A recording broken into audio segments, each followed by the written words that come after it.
अंधेरी रात में बीच रास्ते पर एक कार खड़ी थी। अंदर एक लड़की थी जो लड़कों के साथ ड्रिंक कर रही थी। तभी उनमें से एक लड़का दूसरे से बड़े ही मीठी अंदाज में कहता है, अब ये तुम्हारी है।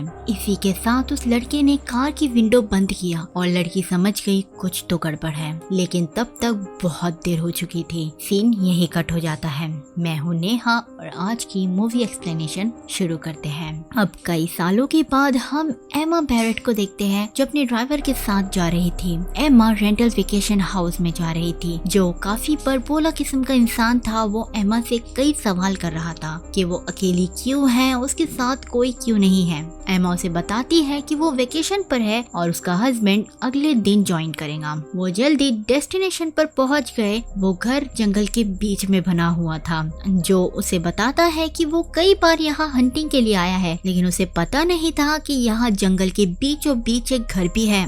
जो जाने से पहले एमा से थोड़ी ज्यादा टिप मांगता है। लग रहा था उसे वाकई पैसों की जरूरत है। एमा उसे ज्यादा पैसे दे देती है। उसके बाद एमा ने फोन पर देखकर डोर को पिन से अनलॉक किया और सिक्योरिटी अलार्म बंद कर दिया। वो घर बहुत ज्यादा सिक्योर था। विंडो भी ऑटोमेटिकली ओपन हो रही थी और फ्रंट डोर पर कई सारे एडवांस लॉक थे। एमा ने पूरे घर को देखा और किचन देखने गई। वहाँ खाने पीने की सारी चीजें ऑलरेडी थी। वहाँ एक रूल्स और रेगुलेशन की बुक भी थी जो विजिटर्स के लिए थी। वहाँ पर एक रूम लॉक था, इसीलिए एमा ने दूसरे रूम में सामान रखा और कपड़े वगैरह सेट किए। उसके बाद वो स्विमिंग करने चली गई। फिर जब वो शावर ले रही थी, अचानक बाहर से एक आवाज आई। बाहर देखने पर पता चला किसी ने दरवाजे पर फ्लावर बुके रखा है। एमा को लगा शायद उसके हस्बैंड ने भिजवाए होंगे। उसके बाद वो दरवाजा लॉक करके अंदर आई। एमा ने वाइन पीते हुए दूसरे ग्लास की वाइन गिरा दी,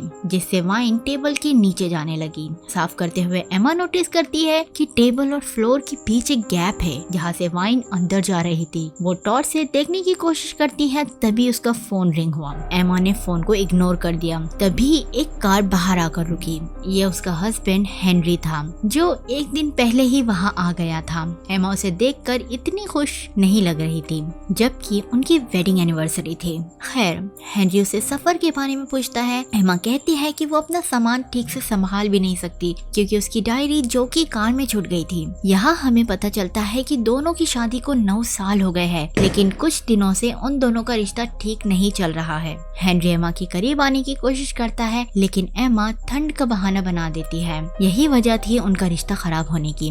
दोनों का फिजिकल रिलेशनशिप ठीक नहीं चल रहा था। हेनरी अंदर आ गया। एमा भी उसके पीछे आई। हेनरी एमा से एक और ड्रिंक बनाने के लिए कहता है। एमा ने दोनों के लिए ग्लास में विस्की डाली। अब हमें ये भी पता चलता है कि हेनरी की ये पहली शादी नहीं थी। हेनरी की अपनी फर्स्ट वाइफ से 9 साल पहले डाइवोर्स हो गई थी और उनका एक बेटा भी था। अचानक एमा को चक्कर आने लगे। वो ठीक से फोन को चार्जर पे लगा भी नहीं पा रही थी। हेनरी बेडशीट ठीक करने में उसकी मदद करता है और फिर वो बेड पर लेट जाती है। अब हेनरी को भी कुछ ठीक नहीं लग रहा था। वो भी एमा से कहता है कि उसे भी चक्कर आ रहे हैं। वो भी सो गया। उनके सोने के बाद रेड सिक्योरिटी लाइट ग्रीन हो गई, मानो कोई घर के अंदर आया हो। तभी एक इंसान बेडरूम में आता है। उसने एमा के कपड़े चेंज किए और उसके शरीर में कुछ इंजेक्ट कर दिया। उसने काला मास्क पहना हुआ था। अगली सुबह जब एमा की नींद खुली, उसने देखा कि साइड टेबल पर एक रोज रखा हुआ है जहाँ उसका फोन था और साथ में 2 कॉफी के कप भी थे और एक नोट भी था। उसने नींद में उस पर इतना ध्यान नहीं दिया, लेकिन थोड़ा होश में आने के बाद उसे समझ आ गया कि उसके कपड़े भी बदले हुए हैं। उसने हेनरी को उठाया। नोट में उनके लिए एनिवर्सरी विशेस थी। यहाँ से चीजें खराब होने लगी थी। हेनरी एमा को बताता है कि उसने कोई भी बुके उसके लिए नहीं भेजा था और तो और उनके फोन भी गायब थे और उनके पूरे कपड़े बदले हुए थे। दोनों फौरन वहाँ से भागने के लिए कार की तरफ जाते हैं, लेकिन कार कीज भी गायब थी। तभी पीछे से झाड़ियों में हलचल हुई और कोई वहाँ से गुजरा। हेनरी उसे देखने गया। उसने एमा को घर के अंदर जाने को कहा। एमा जल्दी घर के अंदर आई और दरवाजा बंद कर दिया। उसने लैंडलाइन से फोन करने की कोशिश की, लेकिन तभी एक स्ट्रेंज आवाज में उससे कोई कहने लगा, ओबे अस। हमारी बात मानो। उसी वक्त टीवी भी ऑन हो गई जिसमें एमा की पिछली फुटेज थी। मतलब शुरुआत से ही कोई उन पर नजर रखे हुए था। हेनरी जख्मी हालत में वापस आया। उसने एमा से कहा कि किसी ने पीछे से उसे मारा है और वो उसका चेहरा भी नहीं देख पाया। उसके बाद टेलीफोन रिंग करता है। दूसरी तरफ वही आवाज थी। वो आदमी हेनरी से कहता है कि उसकी परमिशन के बगैर वो कहीं नहीं जा सकते और उसकी उनकी हर एक्शन पर नजर है। उनके लिए बेहतर यही होगा कि वो उसकी सारी बातें माने। पानी सर के ऊपर जा चुका था। वो फौरन वहाँ से बाहर जाने लगते हैं। तभी पूरे सिक्योरिटी एक्टिवेट हो जाती है। दरवाजे लॉक हो गए थे और विंडोज पर भी मेटल शील्ड आ गई थी। एमा ने गुस्से में एक चेयर से विंडो को हिट करना चाहा। तभी उसके सर में बहुत जोर से दर्द हुआ और वो दर्द के मारे जमीन पर गिर गई। पता चला कि एमा के कान के पीछे एक डिवाइस लगा हुआ है। उसी आदमी की आवाज उन्हें इंस्ट्रक्शन फॉलो करने के लिए कहती है। वहाँ एक सीसीटीवी कैमरा लगा हुआ था। हेनरी जैसे ही उसे निकालने गया उसके सर में भी बहुत तेज दर्द हुआ। मतलब वो डिवाइस हेनरी के भी सर में लगा हुआ था।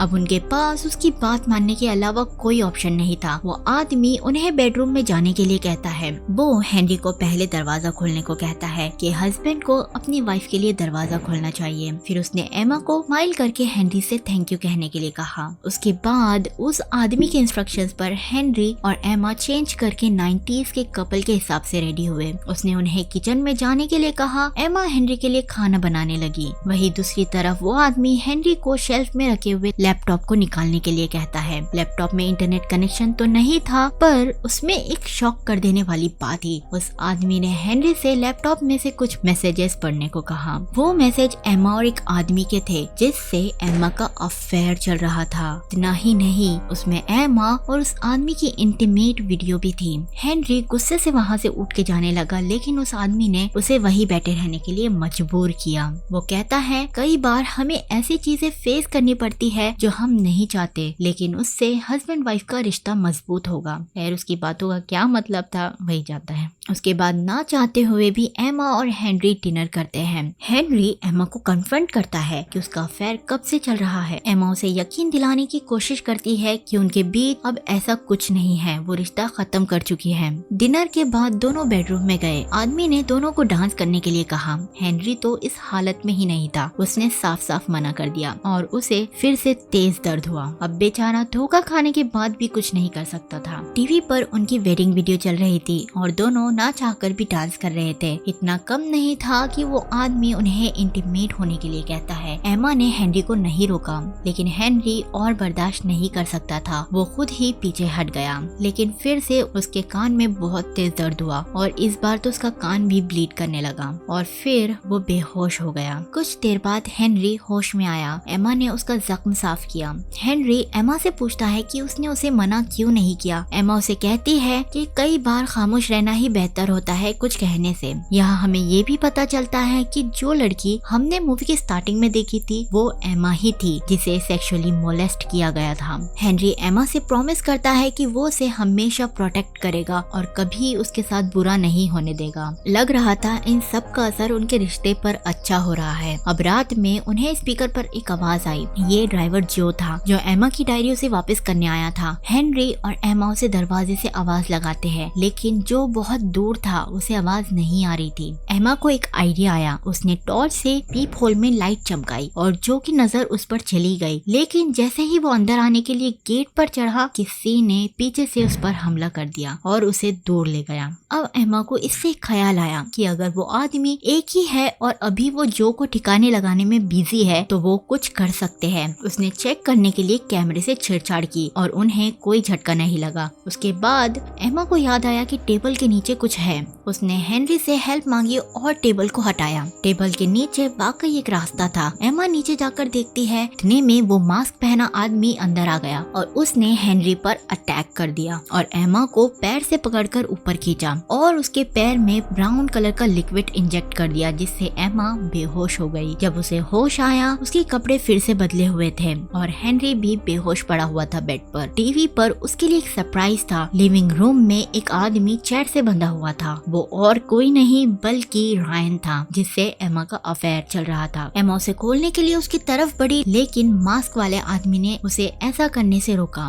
रायन टेबल पर पड़ी नाइफ देखकर डर गया। उसने हेनरी से उसे खोलने को कहा, लेकिन हेनरी तो पहले ही उस पर चिढ़ा हुआ था और ऊपर से रायन ने उसे और उकसा दिया, ये कहकर कि अगर तुम्हारी वाइफ तुम्हारे साथ इतनी खुश थी तो वो उसके साथ बेड पर ना आती, जिससे हेनरी और भड़क गया। वो नाइफ उठाकर रायन की तरफ बढ़ा, लेकिन मास्क वाले आदमी ने उसे रोका और एमा से रायन को जान से मारने को कहा। ऑब्वियसली एमा तो ऐसा नहीं करेगी, जिस पर वो हेनरी को झटका देकर टॉर्चर करने लगा। एमा ने ना चाहते हुए भी हेनरी के पेट में चाकू मार दिया, जिससे उसकी मौत हो गई। एमा इससे बहुत दुखी थी। आफ्टर ऑल उसने एक आदमी को जान से मार दिया था और वो भी उसका लवर। खैर, हेनरी उसे कंफर्ट करने के लिए विस्की देता है और कहता है कि एमा की उसमें कोई गलती नहीं थी। उसके बाद हेनरी चेंज करने चला गया। एमा विस्की पीने ही वाली थी, तभी उसे याद आया ये तो वही विस्की है जिसे पीकर वो और हेनरी पहली बार बेहोश हुए थे। उसने हेनरी को आवाज लगाई, लेकिन कैमरा तो उन पर नजर रखे हुए था। उसने चालाकी से कैमरे से बचकर विस्की कारपेट पर गिरा दी और बेहोश होने का प्रिटेंड किया। उसके बेहोश होने के बाद मास्क वाला आदमी अंदर आया। उसने देखा कि एमा बेहोश हो गई है, फिर वो वहाँ से चला गया। उसके जाने के बाद एमा उठी और हेनरी को ढूंढने लगी। तभी उसे वही दरवाजा खुला हुआ दिखा जो स्टार्टिंग में लॉक था। वो क्लोजेट में बना हुआ एक हिडन रूम था। वहाँ विस्की का ग्लास भी पड़ा हुआ था और बहुत सारे मॉनिटर्स थे जो पूरे घर को दिखा रहे थे। मास्क वाला आदमी यही से सब ऑपरेट कर रहा था। एमा ने एक टीवी ऑन की, जिसमें उसे एक बहुत बड़ा सच पता चला। ये एक ग्रुप का काम था जिसका नाम ईडन था। वो कपल के बीच रिश्ते ठीक करते थे। ईडन ग्रुप वाइफ्स को सिखाते कि अपने हस्बैंड के लिए डिनर कैसे बनाते हैं, उनका ख्याल कैसे रखते हैं, जैसे लोग 90s में किया करते थे। ये सब वही रेंटल वेकेशन होम में होता था। बहुत सारे कपल्स बताते हैं कि ईडन ग्रुप की वजह से उनके रिश्ते सुधर गए। उसके बाद एमा बेडरूम की फुटेज चेक करती है,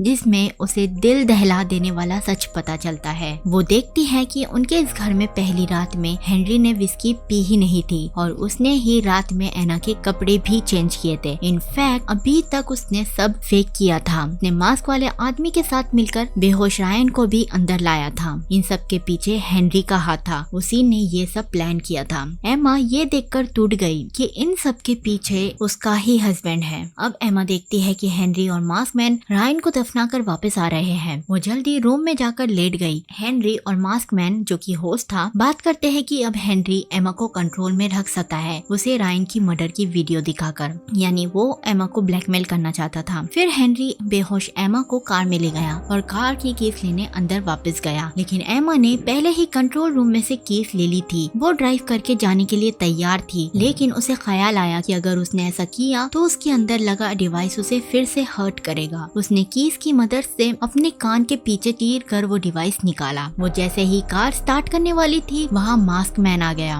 एमा ने उसे एक लात मार के पीछे किया। अब एमा उसे बचते हुए झाड़ियों में भागी, तभी उसका पैर फिसल गया और वो गिर गई। मास्क मैन पीछे से डिवाइस को एक्टिवेट करने लगता है, लेकिन एमा तो पहले ही उसे निकाल चुकी थी। एमा फेक ब्लड से मास्क मैन को भटकाती है और पीछे से आकर उसके सर पर एक जोरदार वार करती है, जिससे वो एक टहनी से जा टकराया। वो पेड़ की टहनी उसके सर में घुस गई, जिससे उसकी मौत हो गई। अब तक हेनरी भी वहाँ आ गया था। एमा ने उसके सामने नाटक किया कि वो बेहोश थी और जब वो उठी तो उस आदमी ने उस पर अटैक किया और फिर वो यहाँ भाग कर आई। हेनरी को ऑलमोस्ट उसकी बात पर यकीन हो गया, लेकिन तभी उसने एमा के कान के पीछे खून लगा हुआ देखा और वो समझ गया कि एमा ने डिवाइस निकाल लिया है और वो सारा सच जानती है। उसके बाद हेनरी उसे अंदर ले जाता है, ये कहकर कि उन्हें जरूरी सामान ले लेना चाहिए। अब अंदर आने के बाद एमा मौका देखकर शॉकिंग बैंड को यूज करके हेनरी को शॉक देने का सोचती है, लेकिन हेनरी भी पहले ही उसका डिवाइस निकाल चुका था। उसने एमा पर हमला कर दिया। वो जोर जोर से एमा का सर जमीन पर पटकने लगा। एमा उसकी नाजुक जगह पर वार करती है और उसका मुंह नोचकर उससे दूर भागती है। वो दौड़कर किचन की तरफ गई। हेनरी भी उसके पीछे दौड़ा। उसने एमा के पैर में चाकू घुसा दिया और एमा ने विस्की की बोतल हेनरी के सर में दे मारी। एक शेर तो दूसरा सवा शेर। उसके बाद वो कंट्रोल रूम में भागी, जहाँ उसने सोनिक वेव गन उठा ली। अब हेनरी एमा के पास आया। एमा ने हेनरी की गर्दन में वो गन घुसा दी, जिससे हेनरी के अंदर फिर से वो डिवाइस लग गई। हेनरी एमा से कहता है कि ये सब उसने उसी के लिए किया है, लेकिन अब वो ये गन उस पर यूज करने के बाद उसे मार देगा।